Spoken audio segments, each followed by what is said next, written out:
Amigos NFLeros, nos acompaña el esquinero de los Chargers de Los Ángeles, Mikey Davis, hermano mexicano, que tengo el gusto de saludarte. ¿Cómo estás? Primero que nada te quería preguntar, tienes a Pancho Villa, Emiliano Zapata, a Frida Kahlo y a Diego Rivera tatuados por todas partes. ¿Qué significa para ti llevar estos personajes en tu piel? Para mí es que significa que todas esas personas de mi pierna, they did, I say, they changed the way, they changed the world. I guess like Diego Rivera, Frida Kahlo, like they changed the way people saw art. You know what I mean? Jesse Owens, Emiliano Zapata, he fought for the people, for the poor people of Mexico. You know what I mean? He did the unthinkable. He did, and also like Frederick Douglass, stuff like that. And I mean, it's part of my heritage. They just did it. I mean, they just did the opposite of what was going on through the world. I mean, they helped people, and that's what I liked. When you speak about your mother, Anna, it brings a lot of memories. And from a little bird told me that mole and pozole were two of the best things when you were growing up. Yeah, mole verde. Yeah, mole verde. What does all those memories of Mexican culture mean to you? It means my heart. Obviously, I grew up Mexican, so I consider myself a Mexican person, Mexican boy. So just thinking about eating mole verde con mi familia allá in Mexico, it just brings back some memories of just my heart. Because Mexico is my heart. Mexico is part of me, and I am part of Mexico. Mikey, you made some huge plays this season. The third interception against the Falcons, it gave you the edge so that you came back to the game. And obviously the pick six against Tom Brady, if you had to choose one of them, because both were key plays, which one would you choose and why?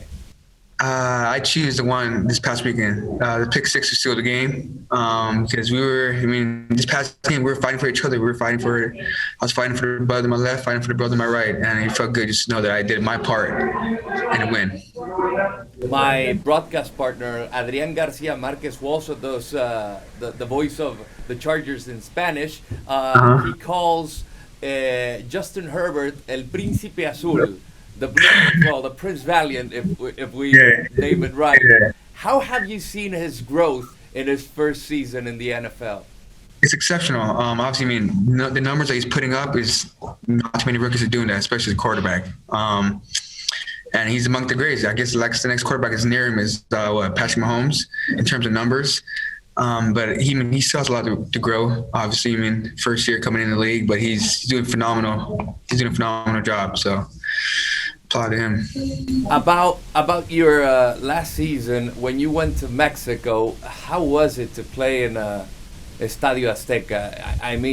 I know what Mexico means to you, being a Mexican, but how was it to play in one of those historic venues?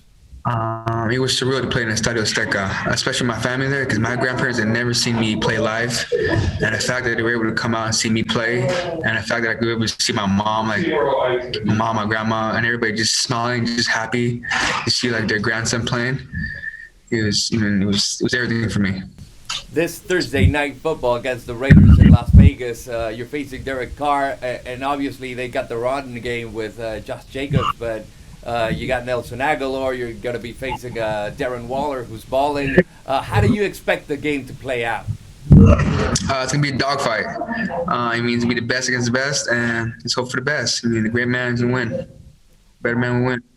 Are you excited to see a new football stadium? Because you got a beautiful, gorgeous stadium. You got the SoFi, and now you're going to the Death Star. It's going to be. It has been exciting, all things considered, without playing without people, I think the stadium would be pretty dope to go to a new stadium, especially in Vegas. But I have no idea how the stadium's gonna look like. I've seen pictures, but I don't know how it's gonna look like inside. So, about football, another girl told me that you wanted to play soccer for Mexicana, the Mexican national team. How did that play out, and why did you switch to football?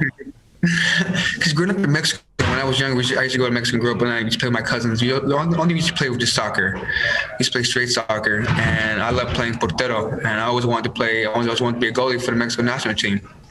And then when I started going to school in the States, my friends in the States played more football than soccer. So obviously, I gravitated towards American football. But I mean, football is still my number one love in my heart, like soccer, football.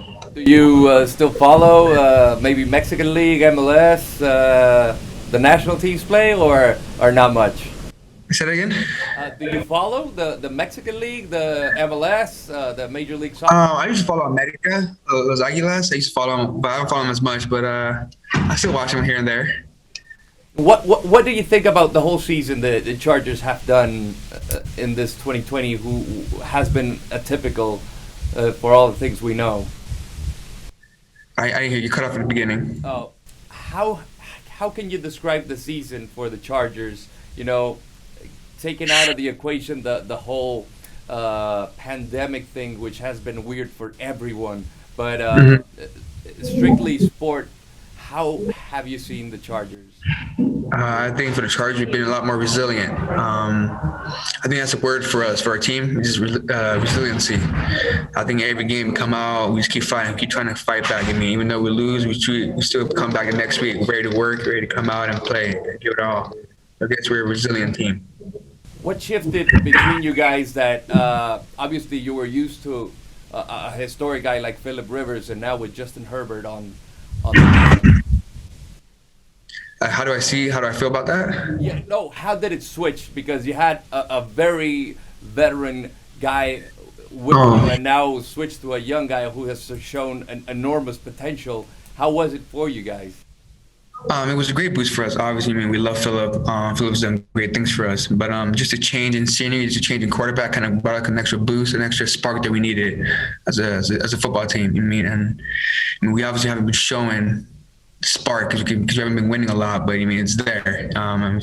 We got a lot to improve on, and we'll show that for next few years coming with Justin Herbert as the leader. And finally, Michael, what can you say to all the Latino fans, especially the Mexican fans, that are rooting for you guys here in LA and obviously in the whole States? Para mis Latinos, te amo mucho, and just keep rooting for us, and we got your back. Muchísimas gracias, Mikey. El Gracias. de los éxitos.